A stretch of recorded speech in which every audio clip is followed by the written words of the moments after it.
오직 사랑 안에서 참된 것을 하여 범사에 그에게까지 자랄지라. 그는 머리니 곧 그리스도라. 아멘. 지난번 수요 예배 때 설교 제목이 내 인생의 주인은 누구입니까? 또는 삶의 주인이 바뀌었습니까? 라고 물었습니다. 그래서 설교 결론으로 세 번째, 예수님을 믿는다는 것은 삶의 주인이 바뀌었다는 것입니다. 예수 믿기 이전의 삶의 주인과 삶의 왕은 나였습니다. 그죠? 오늘 이 자리에 예배드리는 우리 모든 주의 백성들의 삶의 주인이 오직 예수 그리스도, 그분 한 분인 줄로 믿습니다. 갈라디아서 2장 20절 말씀입니다. 함께 읽겠습니다. 시작. 내가 그리스도와 함께 십자가에 못 박혔나니 그런즉 이제는 내가 사는 것이 아니요 오직 내 안에 그리스도께서 사시는 것이라. 이제 내가 육체 가운데 사는 것은 나를 사랑하사 나를 위하여 자기 자신을 버리신 하나님의 아들을 믿는 믿음 안에서 사는 것이라. 아멘. 이전에 나는 예수님의 십자가에서 완전히 죽고 예수님과 함께, 부활의 주님과 함께 새 사람으로 태어났기 때문에 이제는 내가 아니라 그리스도로 사는 예수님의 사람이 되었다는 것입니다. 여러분, 우리가 죽을 죄인임을 깨달으면 자연스럽게 자동적으로 나오는 것이 있다고 말씀을 드렸습니다. 그것은 바로 회개라는 것이죠. 참된 믿음, 구원받는 믿음은 반드시 이 회개의 열매를 맺게 되어 있다는 것입니다. 그러면 성경에서 말하는 회개의 참 뜻이 무엇이라고 했습니까? 잠깐의 후회나 반성과는 다른 의미라고 했습니다. 히브리어로 쉬브라고 얘기하죠. 돌아서다, 돌이키는 것을 의미하는 겁니다. 죄로부터 돌이켜서 하나님께로 돌아간다는 뜻이고, 그리고 삶의 방향을 완전히 돌이키는 것, 그러니까 회개는 완전한 방향 전환을 의미한다는 것이죠. 이것을 풀어서 설명하면 이겁니다. 함께요. 시작.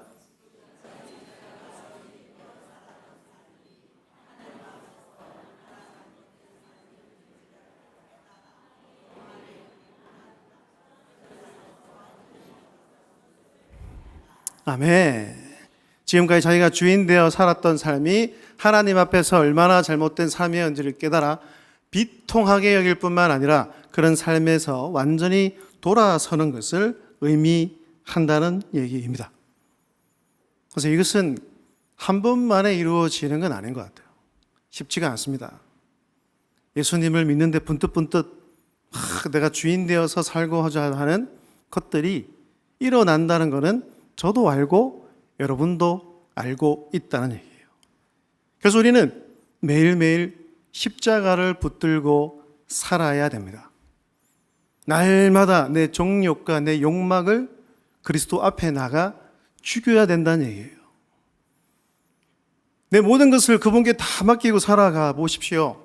진짜 하늘로부터 우리 하나님만이 주실 수 있는 참된 평강이 여러분과 함께하게 될 것입니다. 진짜 우리가 누려야 할 진짜 복들은 바로 그 안에 다 담아 있다는 것이죠. 그래서 우리가 진짜 예수님을 믿고 살아가면 내 인생의 주인이 바뀝니다. 내 삶의 목적과 방향이 바뀐다는 얘기예요. 예수 믿는 사람은 그냥 단순히 안 믿는 사람과 똑같지 않습니다. 그래서 안 믿는 사람들은 뭡니까? 이 세상에서 주인 되어 살아가는 것뿐만이 아니라 잘 먹고 잘 사는 것이 그들의 삶의 유일한 목표요 방향이라는 얘기죠. 우리는 그렇지 않다는 것입니다. 그래서 우리는 종교개혁자들이 외쳤던 솔라 중 하나인 솔리 데오 글로리아라고 외칠 수 있어야 됩니다. 함께요. 시작. 솔리 데오 글로리아. 삶의 전 영역을 통해 우리 하나님께 영광을 돌리고 하나님을 기쁘시게 하는 삶을 사는 우리 모두가 되어야 한다는 얘기입니다. 어떤 거는 하나님이 주인 되시고 이런 거는 내가 주인으로 삼고 살아서는 안 된다는 거죠.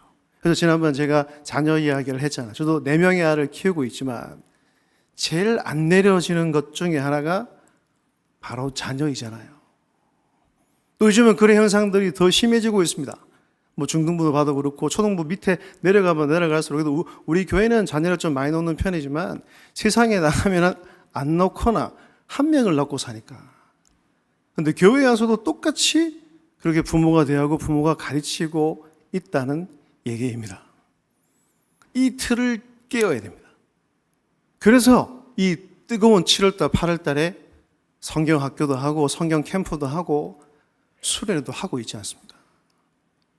저도 목사 자녀로 태어났지만 엄마 뱃속에서부터 교회를 다니고 모태신앙으로 살아왔지만 중3 겨울 수련회 때에 완전 내 자신이 깨지고 밤새도록 회개하면서 울었던 그런 경험이 있다는 얘기예요. 그래서 이번에 이 중등부, 고등부뿐만 아니고 모든 청년들 다 더불어 그 수련회 가운데 하나님의 역사, 성령님의 역사, 그 말씀과 기도할 때 정말 회개하고 부르짖고 눈물을 흘리며 앞으로 내가 주인 되어 살지 않겠다고 그렇게 선포하고 그런 변화가 일어날 수 있도록 먼저 믿은 우리 믿음의 부모 세대들이 많이 기도해 주셔야 한다는 것입니다. 할렐루야! 솔리데오 글로리아, 삶의 모든 영역입니다. 물질도 마찬가지입니다. 이 세상에 있는 내가 소유하는 것 가운데에 내 것이 있을까요?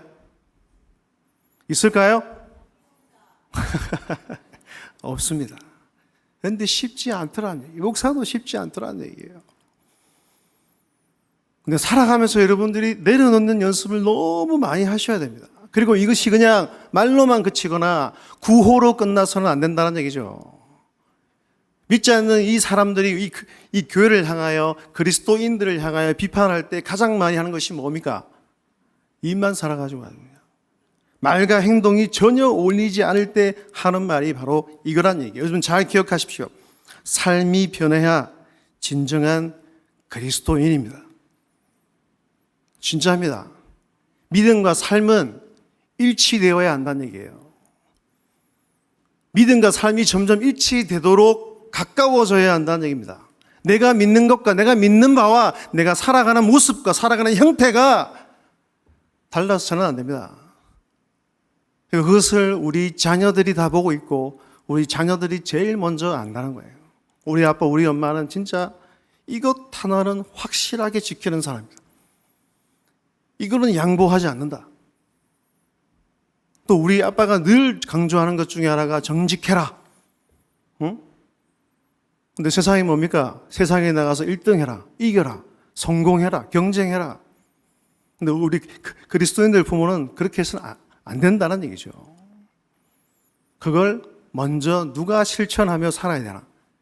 이 강단에 오늘 설교하는 저, 그리고 이 말씀을 듣는 부모 세대가 믿음과 삶이 일치될 수 있도록 성령 안에서 기도하고 노력해야 될 줄로 믿습니다. 자, 오늘 제목은 함께 읽겠습니다. 시작. 자라가고 있습니까? 닮아가고 있습니까? 믿음이 자라고 열매 맺는 삶을 살아가고 있습니까? 오늘 읽었던 본문은 사도 바울이 이렇게 이야기를 합니다. 오직 사랑 안에서 참된 것을 하여 범사에 그에게까지 자랄지라. 그런 머리니 곧 그리스도라라고 말씀을 하고 있습니다.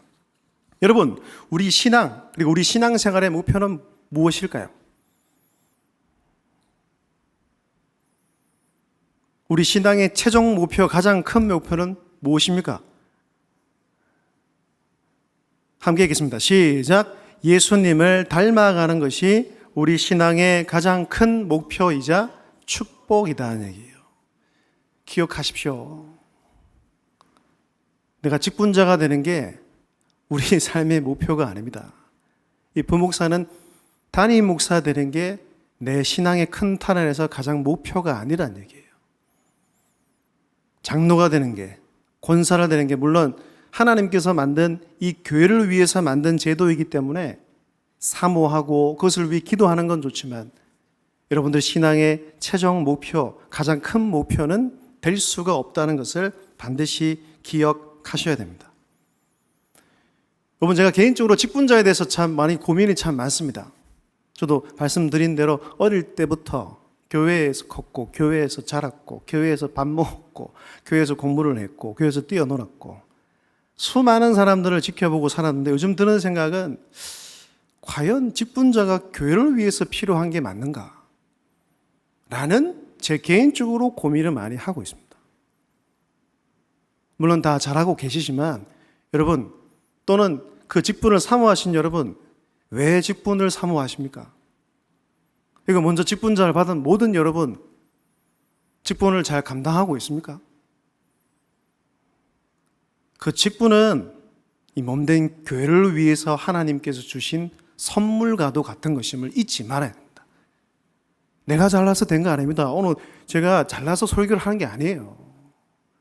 하나님께서 부르셨기 때문에 저는 그 부르심에 응답하여 이 자리에서 최선을 다하고 할 뿐입니다. 직분을 받았으면 어떻게 이 직분을 잘 감당할 수 있을지를 고민을 좀 하셔야 된다고요. 중등부 딱 가니까 이제 요즘 애들이 미디어 세대니까 진짜 생각을 잘 안 해요. 설교할 때 질문을 막 던지면 아무도 답을 안 합니다. 제 혼자 질문하고 제 혼자 답하고 막 북치고 장구치고 다 합니다. 또 생각의 깊이나 생각의 폭이 아주 옅다는 거죠. 제가 얼마 전에 TV를 봤는데, 영상을 하나 봤는데, 미디어를 볼 때의 우리 뇌의 작동과 책을 읽을 때의 뇌의 작동하는 게 완전히 다르다는 얘기예요. 우리 전두엽 중요하다 하잖아요. 그 전두엽이 운전하고 운행하고 움직일 때는 글자를 볼 때, 책을 볼 때라는 얘기입니다. 그래서 그런가? 요즘 애들은 그냥 컴퓨터로 가지고 놀고 핸드폰 가지고, 이 스마트폰을 가지고 노니까 아무 생각 없이 고민하지 않고 살아가는 분들이 굉장히 많이 있지요. 그런데 먼저 된 여러분, 직분자 여러분, 여러분 직분을 잘 감당하고 있습니까, 진짜? 여러분 스스로 한번 생각을 해보세요. 이제 교회를 위해서 내 같은 장로, 내 같은 목사, 내 같은 권사, 내 같은 집사가 있어야 되는지 저는 고민하고 있습니다. 그래서 그 답이 내려지면 목회를 그만둘 수도 있습니다. 그거 아니라는 거예요. 예수님을 닮아가는 것, 그에게까지 자라가는 것이 우리 신앙의 가장 큰 목표이자 또 뭐라고요? 축복이란 얘기예요. 그분을 닮아가면 그분이 주시는 은혜 가운데서 이 땅에서 은혜를 누리며 살아가기에 갈 수 있기 때문에 얼마나 큰 축복을 누리며 살아가고 있는 것입니까? 여러분, 여기에 잘못된 양극단, 그러니까 이단 사상이 둘이가 있습니다. 그 첫 번째가 뭐냐 하면 구원파에서 주장하는 거죠. 구원받았으니까 이제 내 마음대로 살아도 돼. 아닙니다, 여러분. 내 안에 예수가 들어오고 내 안에 성령이 들어오면 이렇게 살아갈 수가 없습니다. 구원파가 주장을 하잖아요. 구원받아는 이제 영적으로 구원을 받았으니까 육적인 죄를 지어도 죄가 안 된다는 얘기입니다. 그럴 수 없습니다. 제가 이 구원에 대해서 첫 번째 설교할 때 말씀드렸습니다. 우리가 구원받은 몇 가지 증거 중에 하나는 뭐냐? 구원받은 사람은, 진짜 믿음을 갖고 온 사람은 죄를 멀리하는 삶을 살아갈 수밖에 없다는 얘기죠. 또 다른 하나는 뭐냐? 완전 반대되는 건데, 내가 하나님의 뜻대로 살지 못하면 우리가 받은 구원이 취소가 될 수 있을까요? 취소가 될 수 있을까요? 없습니다, 여러분. 로마서 8장 1절이 이렇게 말하잖아요. 그러므로 이제 그리스도 예수님을 믿는 사람에게는 유죄 판결이 없다는 거예요. 이 말은 쉽게 말하면 예수 믿기 전과 예수 믿은 후에 죄를 지을 때 하나님께서 우리를 바라보는 시선, 우리를 대하는 것이 달라졌다는 얘기예요. 내가 진짜 예수를 믿으면 하나님의 자녀가 된 것입니다. 그죠?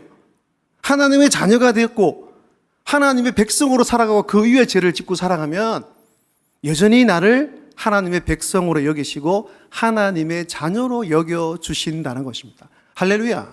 왜 그렇습니까? 그 십자가의 능력이 내 과거, 내 현재, 내 모든 미래의 죄까지 다 사하시고 용서하셨기 때문이죠. 그 믿음만 있다면 내가 짓고 내가 부족하고 연약해서 넘어질 때 그 죄를 짓더라도 우리의 구원은 사라지는 것이 아님을 꼭 기억하셔야 합니다. 죄를 지어도 우리는 여전히 하나님의 자녀입니다. 그렇잖아요. 제가 4명의 아이를 키우고 있지만 첫째 아들이 전 제일 힘들어요. 나랑 너무 비슷해서 제 근심 중에 하나고 제 기도 제목 중에 한 가지입니다. 안 맞아요, 저랑 잘. 그렇다고 말을 지독실이 안 듣지만 이제 네 내 아들 아니야 라고 말한다고 해서 내 아들이 아닌 게 아니잖아요. 이와 같다는 얘기죠. 그런데 이단들은 이렇게 설명한다. 구원을 잃어버릴 수 있다. 그렇지 않습니다. 여러분, 성경에 보시면 구원은 다시 태어나는 것이라고 비유를 합니다. 요한복음 3장 니고데모를 통하여서 거듭나야 하나님 나라를 볼 수 있고 하나님 백성이 될 수 있다고 분명히 말씀을 하셨습니다. 그런데 더 정확히 말하면 구원은 새롭게 태어나는 것이라고 말할 수가 있겠죠. 그래서 한 번 태어나면 두 번 죽고 두 번 태어나면 한 번 죽는다라고 말씀을 드렸습니다. 그죠? 1, 2, 2, 1 법칙. 제가 만든 법칙입니다. 그래서 여러분들 확인해 보시라 그랬습니다. 한 번 태어났는지 두 번 태어났는지 예수 믿으면 분명히 반드시 두 번 태어나는데 이 두 번째 태어나는 것은 새롭게 완전히 태어나는 것에 영적인 출생이 우리에게 일어난다는 거예요. 그러면 출생 후에 그 다음 어떻게 해야 할까요? 육신의 아이가 태어났습니다. 제 막내가 이제 6월 9일 주일에 드디어 두 돌이었습니다. 두 돌. 네? 벌써 이제 3살이에요. 3살. 말도 곧잘 잘하고. 근데 이 아이가 처음에 태어났을 때는 아무것도 못하잖아요. 그죠? 할 줄 아는 건 오로지 우는 것밖에 못하잖아요. 응애. 그러다가 뒤집고 안고 서고 일어나고 요즘엔 달리기까지 하고 달리다가 얼굴 벅 박아가지고 울고. 그게 뭐냐? 자라야 된다는 얘기예요.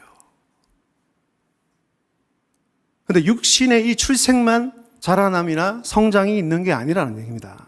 제가 말씀드리고 싶은 포인트는 우리 모두가 오늘 이 자리에 예배를 드리고 있는 사람들 다 거듭난 주의 백성인 줄로 믿습니다. 그렇다면 자라야 된다는 얘기예요. 성장해야 한다는 겁니다. 이것을 신약적인 용어로 다르게 바꾸면 성화라고 이야기를 할 수 있는 얘기죠. 성화의 삶을 살아가야 합니다. 여러분, 예수님의 전적인 은혜로 의로워진 사랑하는 성도 여러분, 성화의 삶을 잘 살고 있습니까? 거룩하게 구별되게 하나님의 백성답게 살려고 애쓰고 노력하고 있습니까? 이것을 확인할 수 있는 방법이 여기 한 가지 있어요. 둘 중에 어느 쪽인지를 내가 알면 쉽게 알 수 있습니다.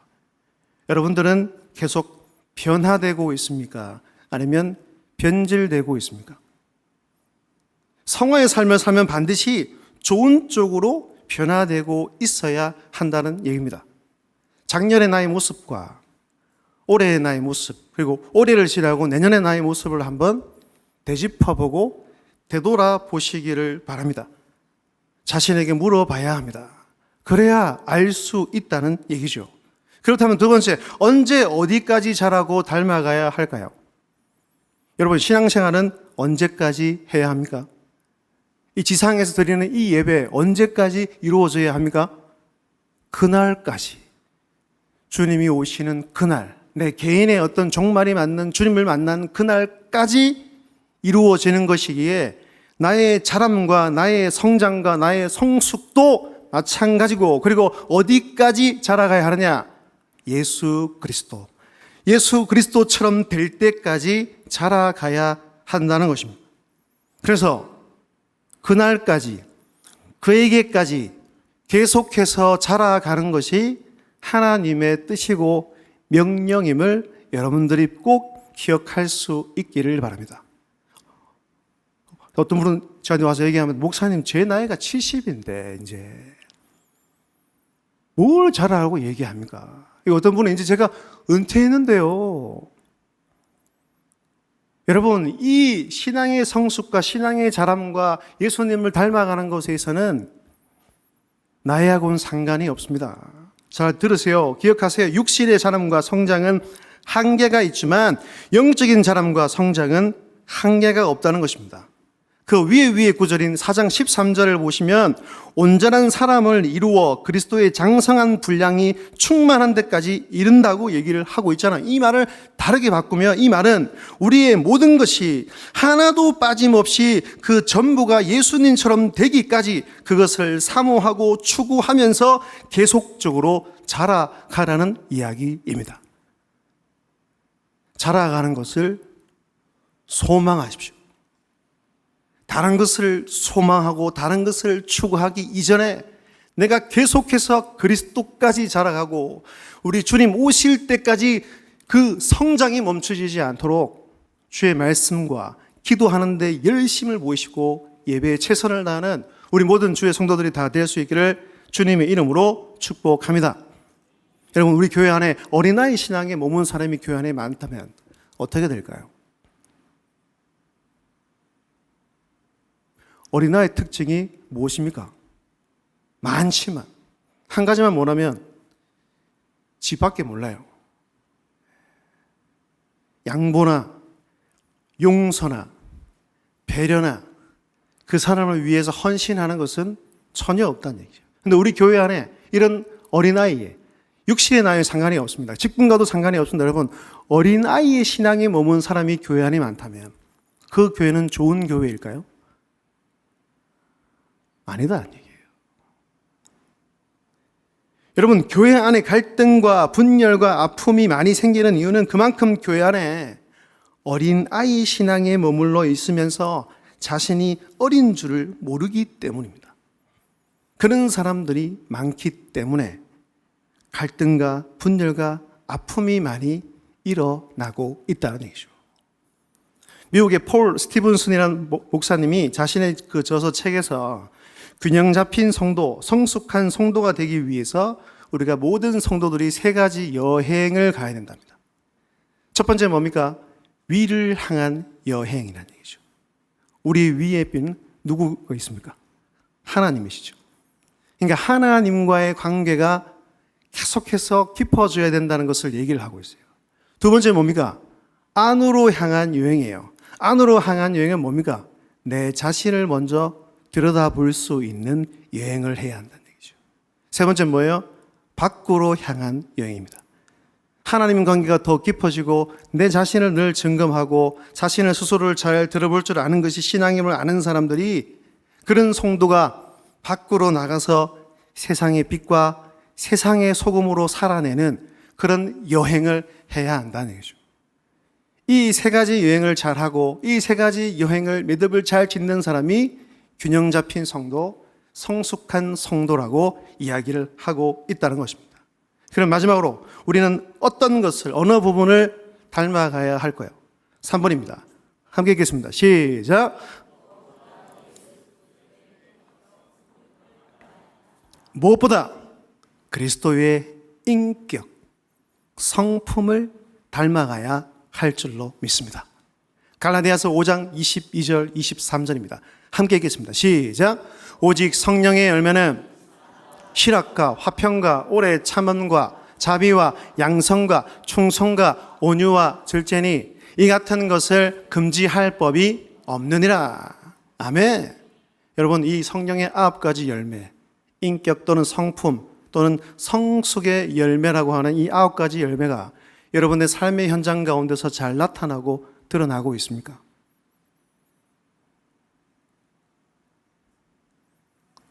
진짜 좋은 성도, 믿음이 좋은 사람이 뭘까요?